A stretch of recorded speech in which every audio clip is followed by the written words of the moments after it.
Au nom de Jésus, Amen. Est-ce qu'on peut acclamer le Seigneur? Voilà, jusqu'à hier, nous avons presque terminé notre thème sur la mise d'une prostituée.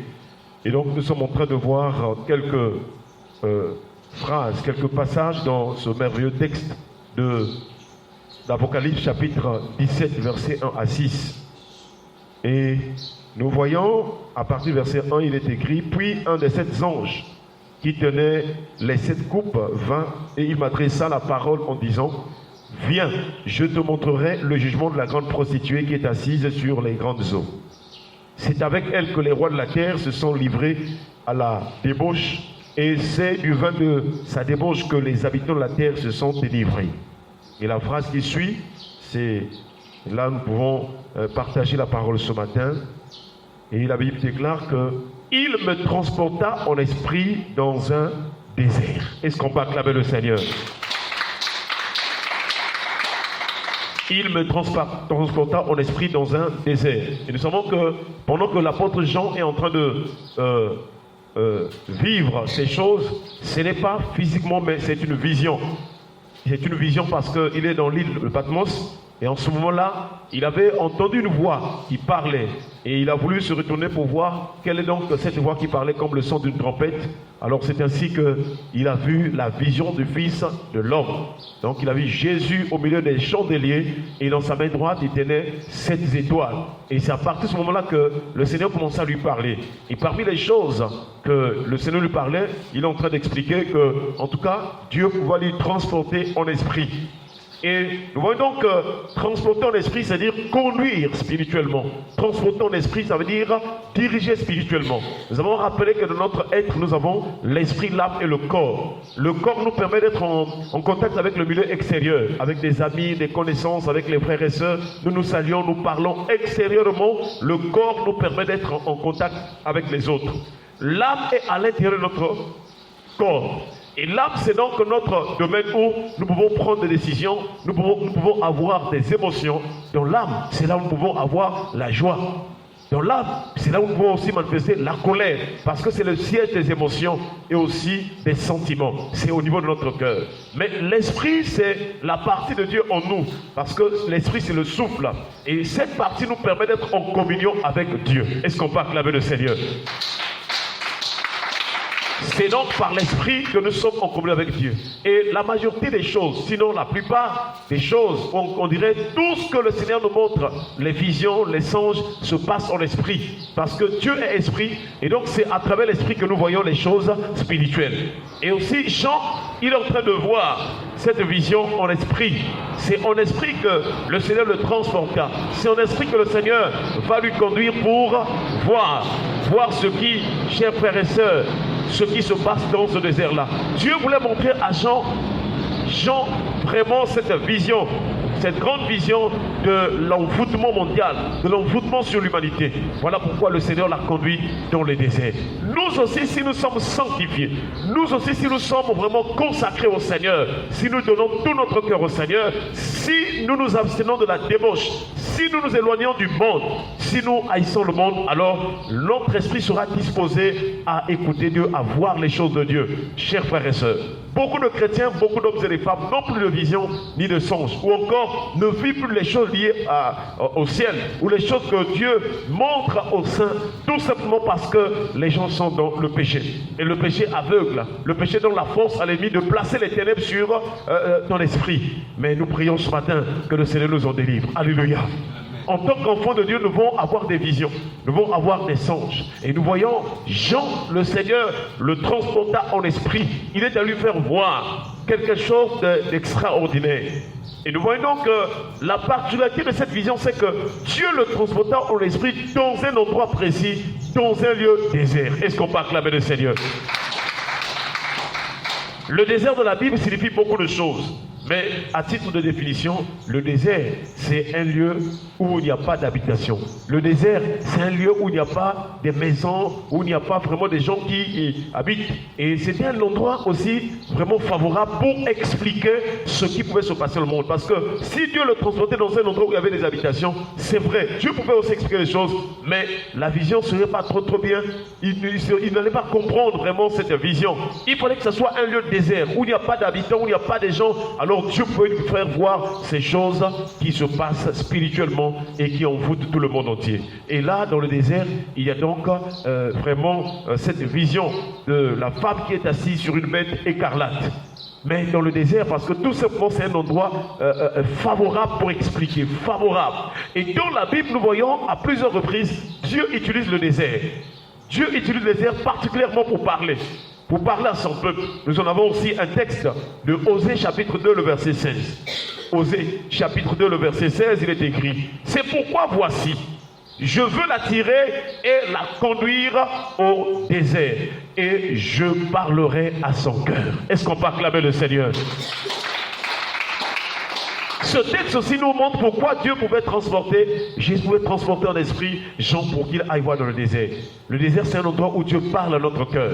Le désert, c'est un endroit où Dieu nous forme. Le désert, c'est un endroit où Dieu nous équipe. Le désert, c'est un endroit où Dieu parle à notre esprit. Et nous voyons Jean, Dieu le transporta dans le désert pour nous parler à son esprit. Chers frères et sœurs, le désert, c'est un endroit où Dieu nous donne de comprendre ses œuvres. Le désert, c'est un endroit où Dieu nous apprend aussi à l'évoquer. Israël, on est aussi un exemple.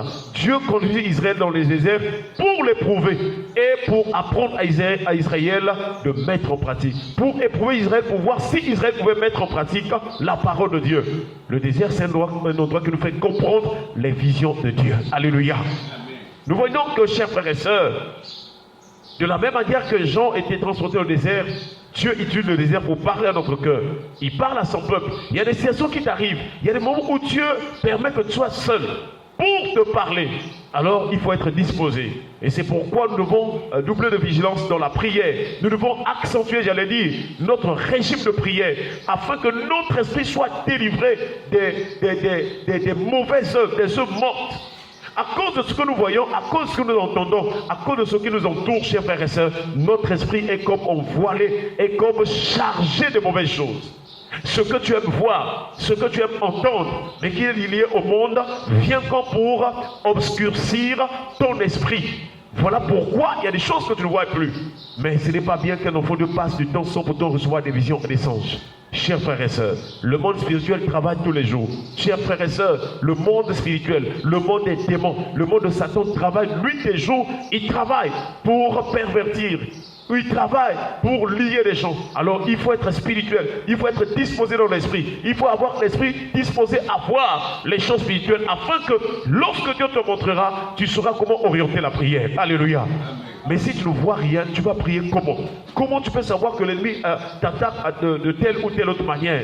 Alors nous prions que le Seigneur nous ouvre les yeux spirituels, qui donne à notre esprit de voir, de comprendre ce que le Seigneur nous enseigne. Alléluia. Chers frères et sœurs, Jésus aussi dans son ministère terrestre, il devait déjà atteindre l'âge de 30 ans. Et le Seigneur va le conduire aussi dans le désert. Dans Matthieu chapitre 4 verset 1, il est écrit, Matthieu chapitre 4 verset 1. Alors Jésus fut emmené par l'Esprit dans le désert pour être tenté par le diable. Dieu voulait montrer, enseigner à son peuple, enseigner sur la terre comment est-ce que le diable travaille, quels sont les pièges du diable. Et Dieu conduisit donc Jésus, le Seigneur et Jésus-Christ est allé donc dans le désert pour être tenté par le diable. Pour le diable, il se disait que bon, là nous sommes à deux seulement, je veux bien vraiment la voir. Mais il ne savait pas que le désert c'était un endroit propice, c'était un endroit favorable pour qu'on puisse découvrir aussi les plans du diable. Est-ce qu'on peut acclamer le Seigneur? Il y a des moments où Dieu veut que tu sois seul. Il y a des moments où Dieu veut que tu sois seul pour qu'il t'apprenne comment est-ce que l'ennemi t'attaque, pour qu'il te montre quelles sont les stratégies de l'ennemi. Et là, dans le désert, le diable a fait toutes ces stratégies, du moins au moins à 3 ou 4 reprises, sinon 3 reprises, pour tenter Jésus-Christ. Mais ce que le diable ignorait, c'est que Jésus est Dieu. Jésus connaît toutes choses. Et c'est pourquoi Jésus a dit, arrière de moi Satan, oui, retire-toi Satan. Il est écrit, tu ne tenteras point dans Dieu. Alléluia. Chers frères et sœurs, ne te te soucie pas des conditions de désert que tu traverses. Ne te soucie pas des moments que tu travailles parfois seul. Il y a des moments où Dieu veut que tu sois seul. Il y a des moments où les gens ne sont plus vraiment trop accrochés à toi. Lorsque tu remarques ces moments-là, ça veut dire que Dieu veut que tu sois en prière. Il y a des moments où Dieu vraiment veut que tu sois seul avec lui. Et le désert, c'est un moment où on peut être seul. Seul. Et c'est pourquoi la plupart du temps, dans l'histoire d'Israël, Israël pouvait traverser le désert. Pour la plupart du temps, dans les marches d'Israël, Israël marchait dans le désert parce que Dieu voulait parler à son cœur.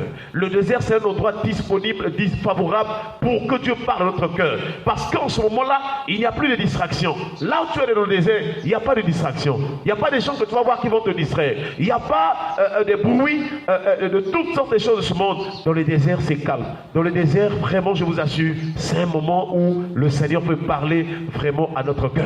Et nous avons vu, il parle dans notre cœur. Nous avons vu aussi 2, il nous montre des visions. Nous avons vu aussi 3, dans le désert, le Seigneur nous montre les stratégies du diable.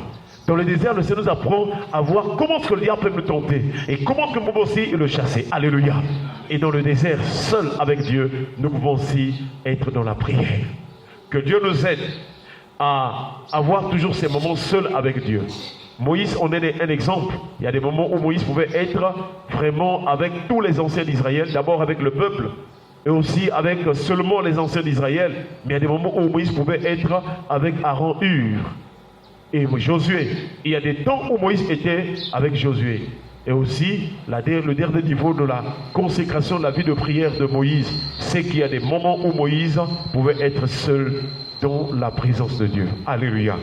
Que Dieu nous aide à voir ces moments-là. Je t'en supplie, ne passe pas toutes les journées, ne passe pas toutes les semaines, ne passe pas tous les mois, ne passe pas toutes les années sans pourtant trouver un temps où tu es seul avec Dieu pour parler avec lui. Et puis il faut aspirer aux visions. Il faut dire, Seigneur, montre-moi, Seigneur, parle-moi, Seigneur, apprends-moi, Seigneur, donne-moi d'avoir l'intelligence dans les sens et dans les visions. Je vous assure, Dieu peut donner des visions, mais si tu ne comprends toujours pas, Dieu va être obligé d'utiliser notre personne. Mais voilà pourquoi tu dois prier pour que Dieu te donne l'intelligence dans les sens et dans les visions, afin que tu comprennes la pensée, tu comprennes aussi le langage de Dieu. Que Dieu nous aide donc à avoir ce cœur même dans le désert, qui soit disposé à écouter Dieu. Ce cœur ou l'esprit dans le désert qui soit disposé à comprendre les stratégies du diable. Ce cœur ou l'esprit dans le désert qui soit disposé à s'attendre à Dieu parce que Dieu nous parle au désert. Que notre cœur puisse trouver des moments intimes, des moments seuls avec Dieu. Chers frères et sœurs, que la grâce du Seigneur et sa paix nous soient multipliées au nom de Jésus-Christ. Amen. Que le Seigneur nous garde, qu'il nous protège, que cette journée soit une journée bénie. Et nous prions particulièrement pour ce mois que nous venons de commencer, le mois qui va commencer par la grâce du Seigneur dans cette semaine, le mois d'août. Que le Seigneur fasse à ce que ce mois soit un mois de grâce, un mois de paix, un mois de joie, un mois de vision. Que le Seigneur te montre des choses profondes et qu'il te donne de retenir ces visions et ces songes. Et qu'aussi que le Seigneur te donne l'explication. Sois béni, sois en paix, sois attaché au Seigneur, car assurément il te parlera ce mois qui arrive, ce mois qui commence, ce mois d'août. Sois béni et sois en paix. Que la grâce du Seigneur s'appelle soit multipliée. Que la puissante main de Dieu nous soutienne et soit sur nous, dans son Église et dans toute la vie de son peuple, dans le nom de Jésus. Soyons bénis, qu'il bénisse aussi les offrandes ce matin, qu'il bénisse tout ce que ta main va apporter, dans le nom de Jésus. Amen. Nous acclamons le Seigneur. Voilà, que Dieu